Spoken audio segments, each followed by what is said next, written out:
বেপর্দা নারী, বেহায়া নারী দোস্ত, ওই নারীর হাসিটাও ফরমালিন, ওই নারীর রং রূপ, এই চলাফেরা হাঁটা চলা এটাও ফরমালিন। সে তোমারে ধোকা দিবে, সে তোমারে ধোকা দিবে। যুবক, কষ্ট পাইবা। মানুষের বেডি সাউন্ড এক হিসাব, আর স্ত্রী হিসাবে যদি 2 নম্বর চরিত্রহীন কোনো মহিলা মিলে যায়, তো বুঝবা দুনিয়া কারে কয়। আমি বন্ধু বললাম, জাহান্নামের টুকরা, জাহান্নামের আগুন ঘরেই সহন সহ্য করবে। এটার খেসারত দিতে হবে। আল্লাহ দোহাই ছেলেরা বললাম, এই অব্যাহত নারী দেখা, ছবি দেখা, উলঙ্গ নাচ দেখা, বিবাহ বহির্ভূত হারাম প্রেম সম্পর্ক, নারীর পিছনে ঘুরার খেসারত, মাসুল এই দুনিয়ার হায়াতে তোমাকে দিয়ে যাইতে হবে। আমি প্রতিদিন শুনি, আমার পকেটে সব সময় ছেলেরা বিভিন্ন মাহফিলে কত সময় কত যুবক চিঠি দেয়, পড়তাম বললাম, এমন এমন কথা দুঃখের, যে কথা শুনলে কলজা কাঁপে। আহা, মানুষ কি পেরেশানিতে আছে, মানুষ কি পেরেশানিতে আছে।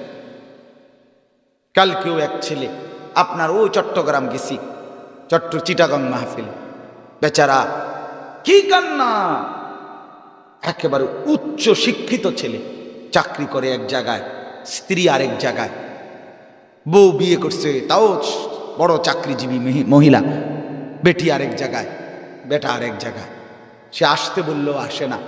হ্যাঁ, ওইখানে বেতন বেশি, তো ওইখানে বেতন বেশি, তুমি আমার স্ত্রী, তুমি থাকো কোথায়, রাত কাটাও কোথায়?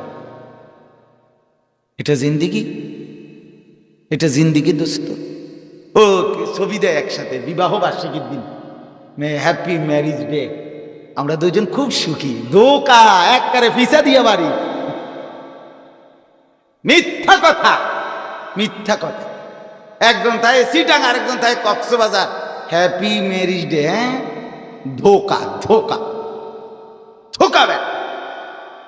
আল্লাহ আমাদেরকে বুঝ দান করে। এজন্য বাপ, আল্লাহ তাআলা বলেন, আমি যার বক্ষ খুলে দিয়েছি ইসলামের জন্য, ফাহুয়া আলা নূরিম মির রাব্বিহ, সে আমার পক্ষ থেকে আলো পায়, আর সেই আলোতে চলতে থাকে, জান্নাত পর্যন্ত পৌঁছে যায়। এরপরে আল্লাহ বলেন, ফাওয়াইলুল লিল কাসিয়াতি কুলুবুহুম মিন যিকরিল্লাহ। আল্লাহ বলে, আর এর বিপরীতে দুর্ভোগ, লাঞ্ছনা, লাঞ্ছনা, জাহান্নাম ওই ব্যক্তির জন্য যার অন্তর, যার দিল আমি আল্লাহর শরণ, আমার বন্দিগি থেকে উল্টো। কাসিয়াত অর্থ হলো উল্টা, উল্টা। যে জীবনে সেজদা নাই, যে জীবনে গোলামি নাই, যে জীবনে নামাজ নাই, যে জীবন জানে না কোরআন কেমনে পড়ে, আহা, যে জীবন জানে না আল্লাহ কি, আখিরাত কি, হালাল হারামের পার্থক্য বোঝে না, 30 বছর সুদের ব্যবসা করে, 20 বছর ধরে ঘরে রঙিন টেলিভিশন চলে, 5 বছর 10 বছর ধরে কোনো দিন সত্য কথা বলে না। আহা, এমন নাফরমান কি 1-2 জন? আল্লাহ বলে, এই যে মানুষগুলো আমি আল্লাহর শরণ থেকে যে উল্টো, আল্লাহ বলে তাদের জন্য ফাওয়াইলুন, দুর্ভোগ, লাঞ্ছনা, উলাইকা ফি যালালিম মুবিন, তারা সুস্পষ্ট গোমরাহি, পথভ্রষ্টতার মধ্যে নিমজ্জিত। তাইলে ভাত খাইতে আছেন ঠিক আছে, কিন্তু গোমরা। গুমজান ঠিক আছে, কিন্তু নামাজ, জিকির, বন্দিগি, আল্লাহর ইবাদত, হালাল হারামের পার্থক্য, কোরআনুল কারীমের তিলাওয়াত, দিন মোতাবেক চলা, এটা যার নসিব হয় নাই, আল্লাহ বলেন সে আমার পথের উল্টো, সে গোমরা, গোমরা, গোমরা, পথভ্রষ্ট। এই জন্য বাপ আমার, ভাই আমার, বন্ধু আমার, আমি অনুরোধ করছি, পরিবর্তন দরকার। দোস্ত আমার, শুধু শুনলেই হবে না, আয়োজন করলেই হবে না। চেয়ারম্যান সাহেব এই কথাটা এখন বললেন, সুন্দর কথা, যে মাহফিল প্রচুর হচ্ছে, আলহামদুলিল্লাহ। পরিবর্তনের কি অবস্থা সেটা তো দেখার ব্যাপার দোস্ত। আপনি যদি মনে করেন 1 মাসে 10টা ওয়াজ শুনে থাকেন, কথার কথা, তাহলে 3 জন করে বক্তা ধরেন কমপক্ষে, তাহলে 10টা ওয়াজে 3 জন বক্তা হইলে 30 জন, ঠিক না? তো বক্তা তো বদলাইলো 30 জন, আমনে বদলাইছেন নি? এটা আমার কথার উত্তর দেন। বক্তা তো বদলাইছে কয়জন? 30 জন।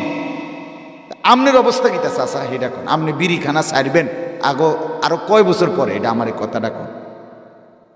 আর কে বললে, মানে কেমনে বললে আল্লাহর কোরআন এবং রসুলুল্লাহর হাদিস এর চাইতে আর কোন কথা বললে আপনি চা দোকানে টেলিভিশন দেখা বন্ধ করবেন?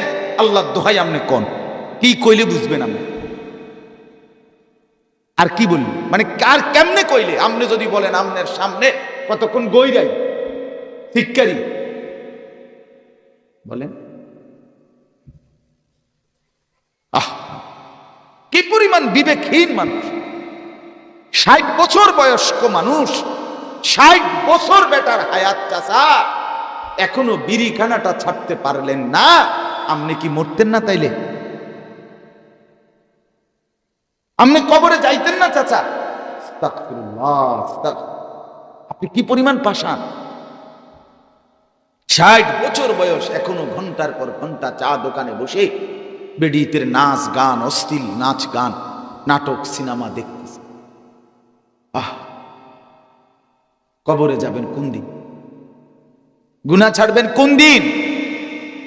আলাম ইয়ানি লিল্লাযীনা আমানু আন তাখশা কুলুবুহুম লিযিকরিল্লাহ। কোরআনে আছে, আল্লাহ বলে, আমার মুমিন বান্দা, আমি আল্লাহর স্মরণে তোমার দিলটা নরম করার সময় আজও কি হয়নি? আলাম ইয়ানি, আমার বান্দা আজও হয়নি? আর কোনোদিন হবে না বান্দা? যুবক, 1 বছরে, এই নওজোয়ান দোস্ত আমার, 1 বছরে 365 দিন, 365 দিন খোদার একদিনও তুমি ফজরের নামাজ কোনোদিনও পড়লা না। তুমি জানো না ফজরের ওয়াক্ত হয় কখন, আজান হয় কখন। হায় হায়, আর কতদিন আল্লাহকে ভুলবা তুমি বলো ভাইয়া? আর কোনোদিন তাইলে পড়বা না ফজর? আর কোনোদিন তোমার জন্য তাইলে ফজরের ওয়াক্ত হবে না? আর কোনোদিন আল্লাহকে সকাল ভোরবেলা মনে পড়বে না তাইলে? বাদে দিয়ে দিলে আল্লাহকে। মানুষের বাচ্চা এত বড় পাষাণ হয় কেমনে আমি বুঝি না। মুসলমানের বাচ্চা এত বড় পাষাণ কিভাবে হয়? তার মা কে, তার বাপ কে? কে তারে বড় করলো? কে তারে দুধ খাওয়াইলো? কেন তারে মানুষ করছে? কেন তারে ভাত খাওয়াইতেছে? আমি বুঝি না, আমি বুঝি। সারাদিনে 1 ওয়াক্ত নামাজ পড়ে নাই, এত বড় জানোয়ার কি লেগে পাইলমু আমি? মানে কি কারণটা কি? হ্যাঁ, আল্লাহকে কোন সেজদা দিবে না? এত বড় অসভ্য, এত বড় জানোয়ার, হাইওয়ান, তারে আমি মুসলমান বাপ হইয়া পালবো কেন? কি লেগে? ঘটনাটা কি? আফসোসের ব্যাপার। এজন্য বললাম বাপ, পরিবর্তন চাই, বিবেক যেন নড়ে ওঠে, ইনসাফ চাই। কেন আল্লাহকে ভুলে যাওয়া? কেন আখিরাতকে ভুলে যাওয়া? আল্লাহ তাআলা বলে, ইমানদার হবে না সময়? আলাম ইয়ানি, সময় তাইলেও হবে না। ইয়া আইয়ুহাল ইনসান মা গাররাকা বিরাব্বিকাল কারীম। রব্বুল আলামিন ডাক দিয়ে বলে, হে মানুষ, আমার মতো দয়ালু, মেহেরবান, মুনিব, আমার মতো এমন মাওলা থেকে ছেড়ে গিয়ে কে তোমারে ধোঁকা দিল অন্যদিকে? মা গাররাক, কে তোমাকে ধোঁকা দিল? কেন ছেড়ে দিলা এমন দয়ার মালিক, কেমন মায়ার মাওলাকে? আল্লাহ জিজ্ঞেস করছে, বান্দা বলো তো। আমাদের পাকিস্তানের একজন বড় বুজুর্গ আলেম ছিলেন, আছেন, হযরত মাওলানা তারেক জামিল সাহেব। উনি এটাকে বলে, এভাবে বলে, এক মা তার ছেলেকে বুকে জড়াইয়া ধইরা পিঠে মাথায় হাত বুলাইয়া চোখের পানি ফেলে বলে, বাপ, কেমনে রে বাপ, তুই আজ 6টা মাস মার একটা খবর নিলি না রে? 6 মাস হয়ে গেছে, পুত বিদেশ গেছ, মার বুঝি একটা ফোনও দিলি না মারে, কেমনে রে সহ্য করলি? এরকম কথা বলে না মায়েরা? আমার আম্মা তো 2 দিন ফোন না করলে হুত কিতারে হুত উগা ফোনও দেস না, মায় কয় সর্বোচ্চ 2 দিনের ব্যবধান হল।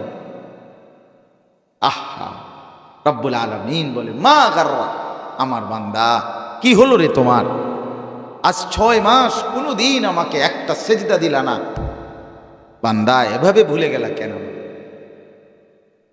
কেন আমার সাথে রাগ করলা, এত বড় অভিমান কেন করলা,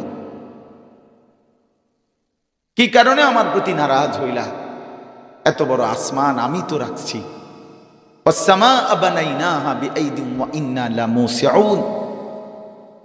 এত বড় আসমান আমি আল্লাহ তোমাদের উপরে বিস্তীর্ণ করে রেখেছি, এই জমিন আমি বিছিয়ে দিয়েছি, বিনিময়ে আমি সেজদা পাই না। ও চেয়ারম্যান এখন কি কইল, ভোট চাইল কি কইয়া বলেন, এখন কি চাইল, ভোট চাইল কি বইলা, কি বলে ভোট চাইছে, যে 10 বছরে উনি কি আপনাদের জন্য কাজ করে নাই, উনি কি আপনাদের জন্য এটা এটা দেয় নাই, এটা বলছি কিনা এখন বলে, তাহলে এই পূর্বের এই কাজগুলোর দোহাই দিয়ে ভোট চাইছে, চাইছে কিনা বলেন।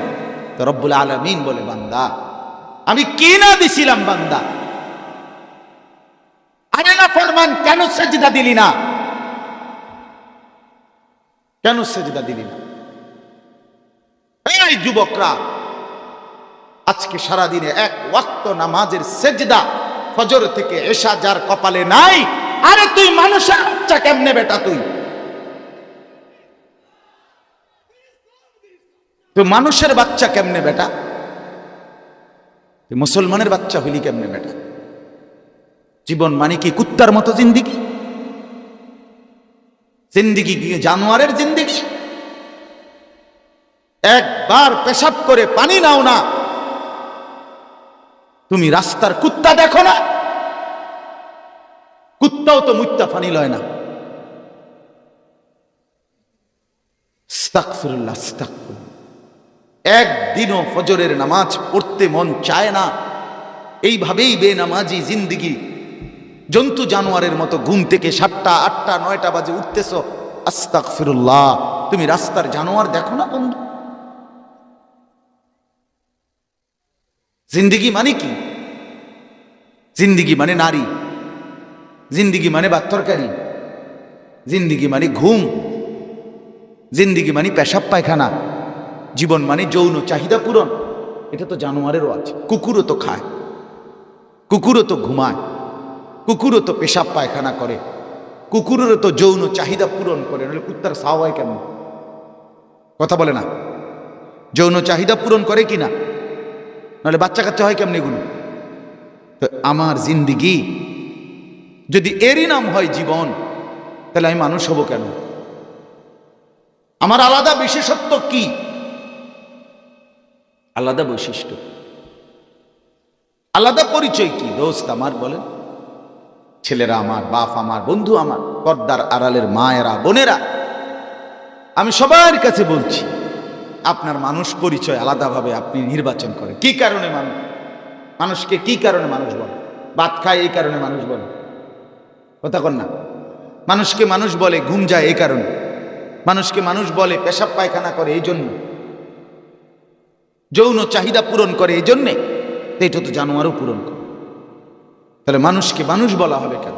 মানুষকে মানুষ বলা হয় এই কারণে সে গোলামি করে, সে ইবাদত করে, সে সেজদা করে, সে তার মালিক চেনে, সে বন্দিগি করে।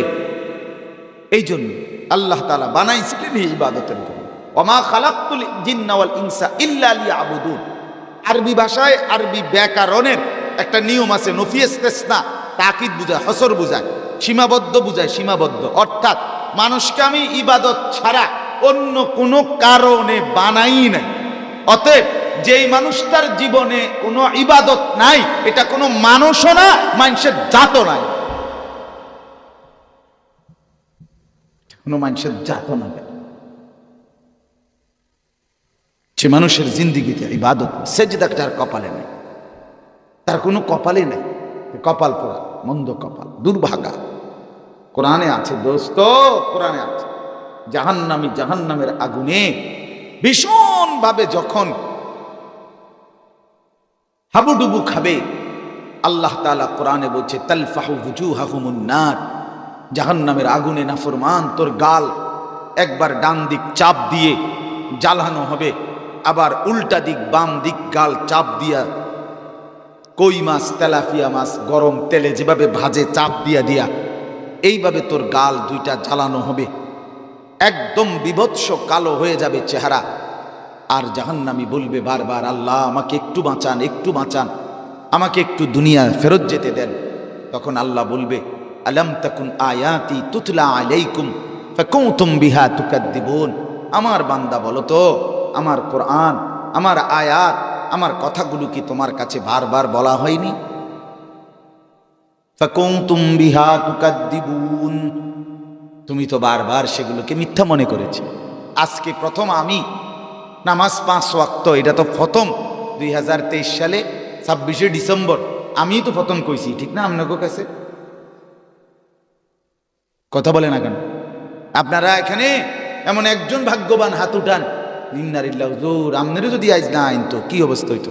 এই কথাটা তো আর শুনলাম না হইলে, যে নামাজ 5 ওয়াক্ত এত বড় আশ্চর্য কথা আমনের মতো হুজুর আনে না। শুনছি কত হুজুর আইলো গেল, কেউ তো গেল না, এরকম কথাটা এমন। তাইলে লক্ষবার হাজারবার আপনাদের কানে পৌঁছেছে কিনা?